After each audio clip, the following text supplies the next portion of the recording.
나의 때는 언제인가? 우리가 하는 기도 제목의 대부분을 보면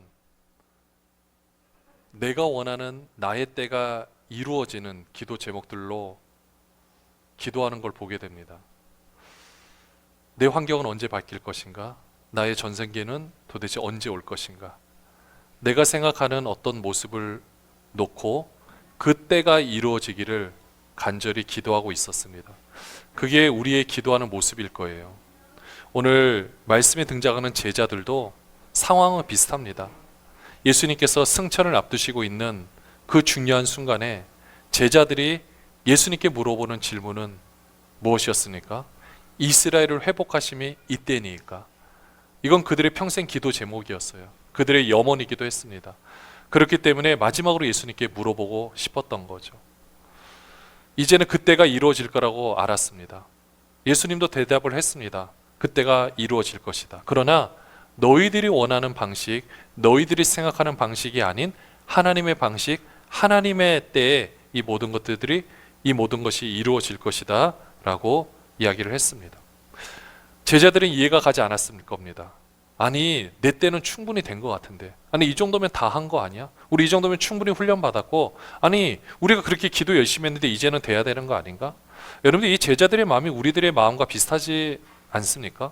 우리가 이렇게 기도했는데, 우리가 이만큼 연단 맞고 우리가 이만큼 뭘 했다라면, 아니 이쯤에는 모든 것들이 이루어져야 되지 않는가? 하나님이 계신가?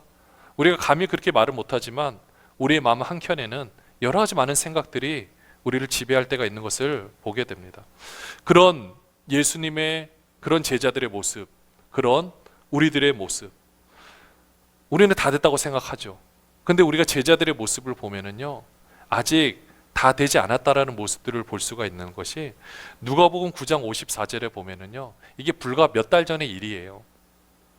어쩌면 지금은 더 많이 자랐을지 모르겠지만 이들이 예루살렘에 향하여 가고 있다가 이 사마리아라는 곳에 들리게 되었습니다. 거기서 복음을 전해야 돼요. 지금 이 귀중한 사명을 예수님이 제자들에게 맡겼어요. 오늘 보니까 야고보와 요한에게 맡긴 거예요. 근데 야고보와 요한이 갔는데 이 사마리아 사람들이 푸대접을 하는 거예요. 그러니까 어떻습니까? 열이 받죠. 아니 이것들이? 이런 생각이 드는 겁니다. 자, 그게 어떤 마음이죠? 나는 높고 그들은 낮다고 생각하는 거죠. 그러니까 선교할 때 나는 모든 것을 갖추고 모든 것을 하고 있는데 너희들은 미개한 족속, 미개한 민족이다. 이렇게 접근하면 절대 안 되는데 지금 야고보와 요한이 이와 비슷한 모습을 보여주고 있는 겁니다. 그러니까 뭐라고 말합니까? 제자 야고보와 요한이 이를 보고 이르되 주여 우리가 불을 명하여 하늘로부터 내려 저들을 멸하라 하기를 원하시나이까. 이런 부탁할 수 있겠습니까? 이 모습을 보면 아직 야고보와 요한 그리고 나머지 제자들의 상황도 아직은 멀었구나라는 것을 알 수 있어요. 저도 이 말씀을 보니까 하나님 앞에서 우리의 모습은 어떨까? 내 때가 이르렀다고 우리는 계속해서 이야기를 하고 있는데 하나님 보시기에는 아직 멀었다, 혹시 하고 있지는 않을까? 이런 생각을 하게 되었습니다. 우리가 복음을 전하고 또 우리가 사역을 감당하고 우리와 관계 맺는 모든 사람들을 향하여서 우리는 혹시 이런 야고보와 요한의 마음을 가지고 있지는 않습니까? 아니면 정말 그들을 사랑하는 마음을 가지고 그들을 대하고 있습니까? 이 세상에서 보면은요, 내가 어떤 억울한 일을 당하면 거기에 대해서 사이다 발언을 하든지 사이다 행동이라 그래서 사이다를 먹으면 어떻습니까? 막 시원하잖아요. 그런 것처럼 속 시원하게 발언하고 행동하는 모습들이 가끔씩 우리가 알고 있는 SNS 같은 데서 올라오는 것을 보게 됩니다. 그런데 우리가 생각할 때는 그런 모습, 우리가 막 억울한 일 당하고 힘드니까 그렇게 해서라도 간접 경험을 하고 싶어서 그런 영상들을 보고 있는데 잘 보면 그래요. 우리 마음도 사실은 너무 높아져 있다 보니까 우리 주위의 사람들을 대할 때 이렇게 안타까운 모습으로 대하고 있는지도 모릅니다. 하나님께서는요, 우리가 조금씩 자라게 되면 우리가 구하지 않아도 주실 것을, 필요한 것을 주시는 분인 줄로 믿습니다. 하나님께서는 그렇게 역사를 하시더라고요. 아직 야고보와 요한이 때가 되면 하나님께서는 더 귀한 능력을 통하여 이들을 귀하게 쓰실 줄로 믿습니다. 마찬가지예요. 우리도 마찬가지입니다. 우리의 삶 가운데서도 우리가 자라게 되면 나중에 결혼도 하고 아이도 낳을 수가 있지만은 아직 자라지 않는다라면 그것을 할 수가 없는 거예요. 그것은 부모의 능력이 모자라서가 아닙니다. 하나님의 능력이 모자라서가 아닙니다. 하나님의 법칙이 있기 때문에 그래요. 하나님의 때가 있기 때문에 그런 겁니다. 때가 있으면 거기에 맞춰서 성장하게 되면 열매를 맺게 되어 있다라는 거죠. 왜 하나님께서 우리가 이제까지 기도했던 부흥을 주지 않았는가? 우리가 생각하는 우리의 때의 부흥과 하나님의 때의 부흥이 다르기 때문에 그런 것 같고요. 또 우리가 생각하는 방식과 하나님이 생각하는 방식이 분명히 다르기 때문입니다. 이미 우리는 부흥하고 있었어요. 근데 우리가 그것을 몰랐을 뿐이라는 겁니다. 하나님은 하나님의 때에 맞춰서 일하고 계셨습니다. 이제는 그분의 때가 되었기 때문에 우리를 더 귀하게 쓰실 줄로 믿습니다. 여러분들, 전도가 그런 거예요.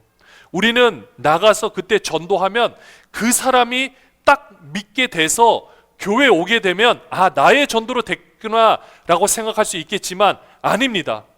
하나님의 때에 하나님께서 그 영혼을 구원하시고자 여러 사람들을 보내기도 하고 환경을 통해서 만지시기도 하다가 그 열매를 거두게 하시려고 우리를 택하셔서 딱 그때가 되었을 때 그에게 보내어서 그 열매가 맺혀지게 되는 줄로 믿습니다. 하나님이 이제 그때 그 시각 가운데 지금 우리가 그때가 이제 되었다라는 거예요. 우리가 그전에는 막 몸부림치고 하나님께 울부짖고 했던 모든 것들, 물론 그것이 헛된 것이 아닙니다. 하지만 그 모든 것들을 통하여 하나님은 묵묵하게 우리가 자라기를 원하셨고, 이제는 그 하나님의 때가 되었기 때문에 이제는 하나님께서 그렇게 역사하시는 줄로 믿습니다. 이 하나님의 때를 우리가 바라보지 못하면요, 우리는 세상의 때를 바라볼 수 없게 돼요. 그렇게 되면 우리가 불안해할 수밖에 없습니다. 왜 나는 이 모든 일들이 안 펴지는 것인가? 또 환경을 보면 어려운 생각밖에 들지 않는다라는 것입니다. 물질로 비교당해요. 또 다른 어떤 모습으로 비교를 당합니다. 그러니까 좌절하는 거예요. 근데 더 이상은 그런 모습이 필요 없다라는 것입니다. 하나님은 하나님의 방법대로 우리를 인도해 나가신다라는 거죠. 때로는 그게 환경의 어려움일 수도 있습니다. 그러나 우리는 생각할 때요, 우리는 모든 것들이 완벽하면은 하나님께서 복을 주시고 역사를 하는 거라고 생각할 때가 있어요. 근데 항상 그렇지는 않거든요. 사실 예수님께서 제자들에게 요구한 것이 있습니다. 여러분, 그게 무엇인지 아십니까? 오늘 말씀에 보면은 증인이 되라고 하셨어요. 증인. 무엇에 대한 증인입니까? 우리는 이 증인을 하면 어떤 생각을 하느냐? 내가 이제 예수님을 전하는 증인인데 내 모습이 좀 완벽해야 되지 않을까? 그래도 내가 하나님께 복을 받았다라는 뭔가 증표가 있어야 되지 않을까? 막 이런 것들을 생각하게 돼요. 저도 증인이라면 그런 생각을 하게 되었습니다. 증인이라면 이 정도 돼야 되지 않을까? 그래서 저도 제가 목회자라면 이 정도 자질을 갖춰야 되지 않을까? 라고 몇 년 전에 생각을 했습니다. 근데 그게 나쁜 것 아니에요. 맞아요. 우리가 전도자로서, 증인으로서, 우리 직분자로서 자질을 갖춰야 되는 것은 맞습니다. 근데 가장 중요한 자질이 뭐냐면요, 그렇게 갖췄을 때 그 모습을 가지고 사람들을 위에서 바라보면 그건 아무 소용이 없다라는 거예요. 그 자질을 갖추고 이거는 나만 이렇게 못 갖췄구나라고 사람들을 바라볼 때 비로소 그 자질이 갖춰졌다라는 것입니다. 예수님께서 제자들에게 원하는 증인은요, 모든 것을 갖춘 증인을 말하는 게 아니에요. 너네 좀 전까지 어떻게 했지? 너네 그때 막 불을 다 명하여서 막 죽이라 그랬고, 너네 그 다음부터 내가 부활한 다음에 분명히 내가 너에게 나타나면 너네가 어떻게 할 줄 내가 다 말해줬는데 너네 뭐 하고 있었지? 그럼 제자들 뭐 하고 있었습니까? 막 도망 다니고요, 아무것도 못한다 그러고 예수님 막 어떻게 합니까? 부정하고. 그게 그들의 현실이었어요. 근데 이런 현실을 주님께서는 그대로 쓰시는 줄로 믿습니다. 증인은 다른 거 증인이 아니에요. 내가 실패했던 경험이 우리의 증인이 되는 겁니다. 내가 하나님 뜻대로 살려고 했다가 그렇게 살지 못했던 이 모습들, 그것이 우리의 증인이 될 수가 있는 거예요. 내 삶의 힘든 현실이 바로 이 증인이 될 수가 있다라는 겁니다. 그게 다 증인의 자질인 거예요. 그냥 내 삶의 모든 것들, 내가 실패하고 내가 낙심하고 내가 좌절하고 내가 보잘것없는 나의 모든 모습들이 하나님 앞에서는 성령께서 역사하실 때 증인의 삶을 살 줄로 믿습니다. 이게 모든 것들이 다 증거가 되는 거예요. 성령께서는요, 이 모든 우리의 실패한 것들을 재료로 쓰셔서 우리를 더 귀하게 하나님의 일을 감당하는 사람으로서 아름답게 쓰실 줄로 믿습니다. 요한복음 14장 23절 말씀에 보면은요, 이제는 이 성령께서 우리가 부족하고 연약하다고 할 때 아예 우리 안에 들어오셔서 역사를 하십니다. 뭐라고 하십니까? 예수께서 대답하여 이르시되 사람이 나를 사랑하면 내 말을 지키리니 내 아버지께서 그를 사랑하실 것이요 우리가 그에게 가서 거처를 그와 함께 하리라. 할렐루야. 아예 거처를 우리와 함께 하시는 거예요. 그러니까 우리가 실패한 것이 그냥 실패한 것으로 끝났으면 아무것도 아닌데, 그런 삶을 성령께서 아예 들어오셔서 역사를 하시면 이 모든 실패들이 아름다운 간증으로 바뀌게 되고요, 사람을 살 수 있는 생명의 메시지로 바뀌게 됩니다. 근데 사단이 어떻게 참소를 하느냐? 하나님이 지금 우리 안에 계셔서 역사를 하는데 하나님과 우리 사이에는 관계가 없다 라고 자꾸 거짓말을 하는 것이 문제라는 거예요. 분명히 하나님의 때 가운데 우리를 지금도 움직여 가시고 만져 가시는데, 사단은 자꾸 이것은 하나님의 때가 아니다, 이것은 아직 아무것도 아닌 거다, 너는 잘못 살고 있다, 너 이렇게 살아서 뭐하니, 여러 가지 많은 참소를 통해서 하나님과 우리 사이의 이 관계, 이미 이거는 옆의 관계, 이런 걸 말하는 게 아니에요. 그냥 아예 우리 안에 들어와 계세요. 근데 이걸 자꾸 부정하게 만드는 거죠. 로마서 8장 39절 말씀에 보면 높음이나 깊음이나 다른 어떤 피조물이라도 우리를 우리 주 그리스도 예수 안에 있는 하나님의 사랑에서 끊을 수 없으리라. 어떤 것도 끊을 수 없습니다. 그런데 사단이 참소한다고 끊을 수 있느냐? 못해요. 물리적으로 못 끊습니다. 그런데 우리가 끊었다고 생각하면 끊어진 거예요. 이게 무서운 겁니다. 실제적으로는 끊어지지 않았어요. 그러나 끊어졌다고 생각하면 이미 내가 손을 놔버렸기 때문에 그게 끊어지게 된 거예요. 여러분, 이게 우리 삶 가운데 비일비재하게 일어나는 이 안타까운 모습이라는 겁니다. 사실 하나님의 때 하나님께서는 지금도 역사를 해나가고 계세요. 한 번도 우리를 버리신 적 없고요, 한 번도 우리를 내버려 두신 적이 없습니다. 하나님은 한 번도 우리를 통해서 일 안 하신 적이 없으세요. 계속해서 우리를 만져가시고 우리를 인도해 가시고 예수사랑교회 가운데 하나님께서 역사하시고 하나님의 놀라운 섭리를 지금까지 만져 오셨어요. 그런데 우리는 그 삶 가운데서 우리가 원하는 우리의 때, 이것이 이루어지지 않으니까 하나님의 때가 이루지 않았다, 하나님의 때에는 나와 상관이 없다, 여러 가지 이 사단의 참소함으로 우리가 휘청일 때가 많았다라는 거죠. 이제는 이 생각을 떨쳐버리시기를 바랍니다. 이제는 하나님의 사랑은요, 아예 우리 안에 들어와 계세요. 안에 온전히 우리 안에서 역사를 하고 계십니다. 우리가 이 사실을 믿기만 하면 되는 거예요. 이게 진짜 믿음인 겁니다. 믿음은 다른 곳, 나와 하나님과 멀리 있어서 바라보는 그걸 말하는 게 아니에요.